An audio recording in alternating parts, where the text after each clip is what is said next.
natin tong belly pan. Ngayon, binuo ko muna to. Assemble ko. Yan, clips, kabit nito. Tapos lagay nitong parang washer. Hindi ko na napakita paano binaklas. Pero paliwanag ko na lang. Medyo madilim. Una kong tinanggal to. Tinanggal ko to dito yung sa ano ng mga hose. Tapos ikinabit ko ito. Itong pinaka slay ko to. Ano ba? Basta yung bracket dito sa oil pan. Yan, itong pangalawa kong kinabit ito. Itong bracket na to dito sa oil pan. May leak nga pala to. Paayusin ng water pump dito. Tapos sumunod yung pinagtanggalan ko nito, yung tornilyong to. Yan, dito yan. Kinabit ko naman tong isang to, isang bracket. Kasama yan ng ano, ng belly pan. Itong isang bracket na to. Ngayon, susunod ko naman ay kinabit ko to. Tapos kinalas ko na yung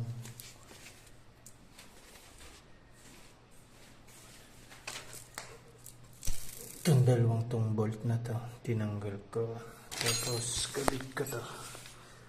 Tingin ko malapit na ako sa katotohanan. Step by step. Nalalapit na. Akala ko nang una mahirap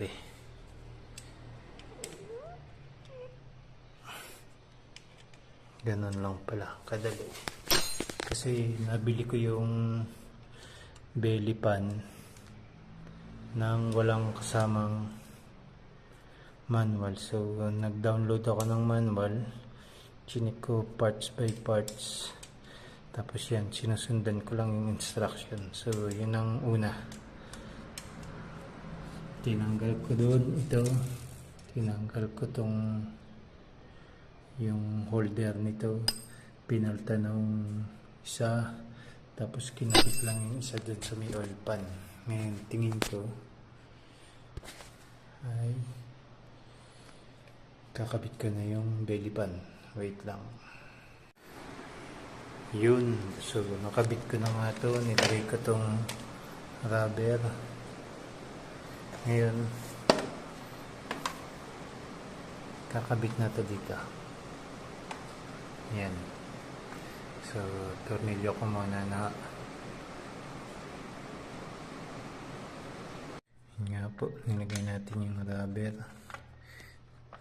Dito na. Ipitan na natin yan.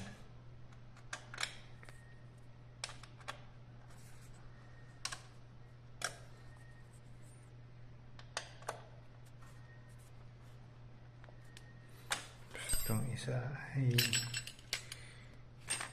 sukat nito.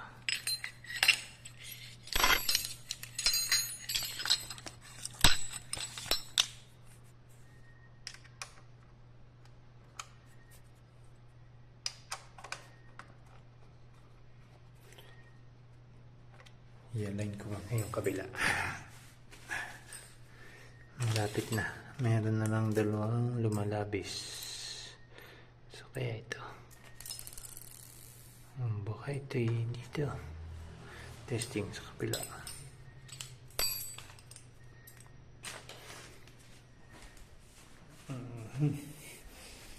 Nalalapit na sa katotohanan.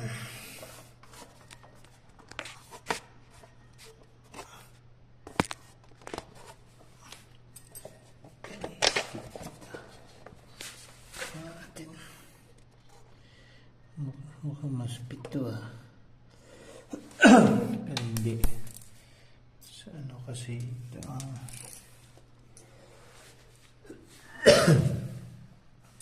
sige nga. So bali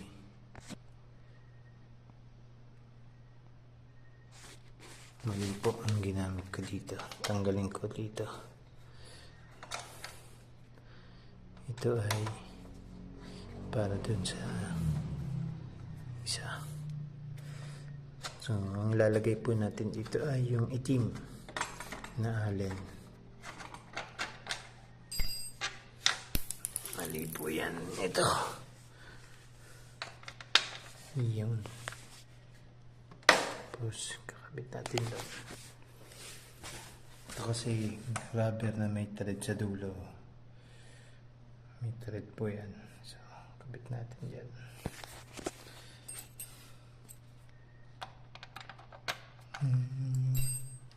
Naiiwan pa sa kabila. Kabit natin, kabit. Kabit muna natin ito. Up. Ito. Mga hose.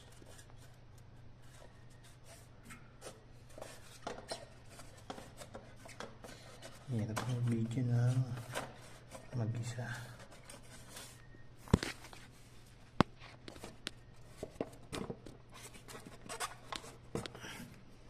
Yun.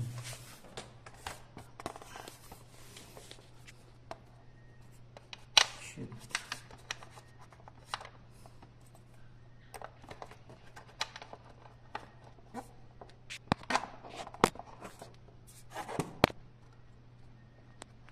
Sorry po. Yan na, shoot na yan. Yun.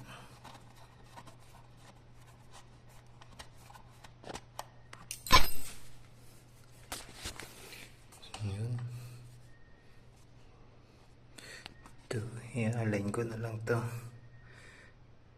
Adjust ko. Parang masyadong tingala. Adjust ko po yan. Pakita ko pag nakabit ko na. So, higpitan ko na to. Tsaka itong kabila. Ito po. Ikabit ko rin muna to.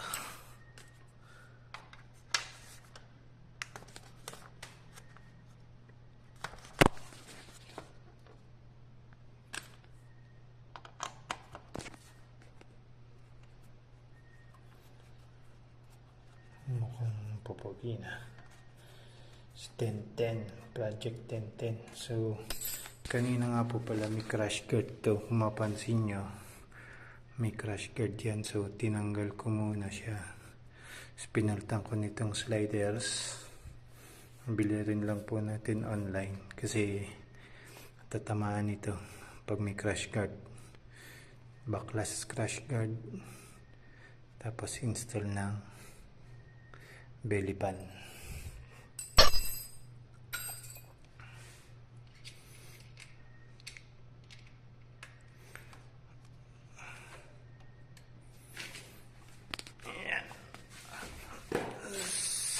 Savage.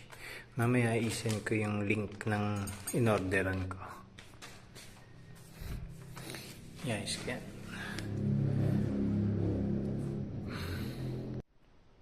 So, yan po. Nakabit na natin. May higpit na. Ito pa pala. Higpitan ko ng konti.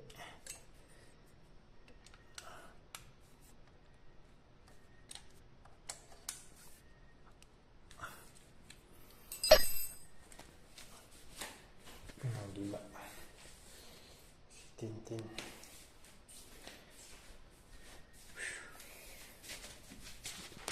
Okay na po.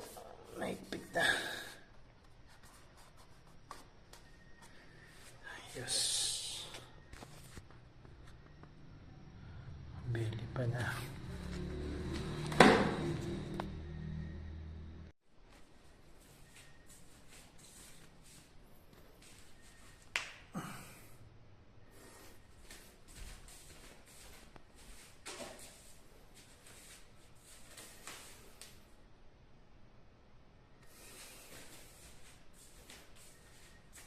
Finish.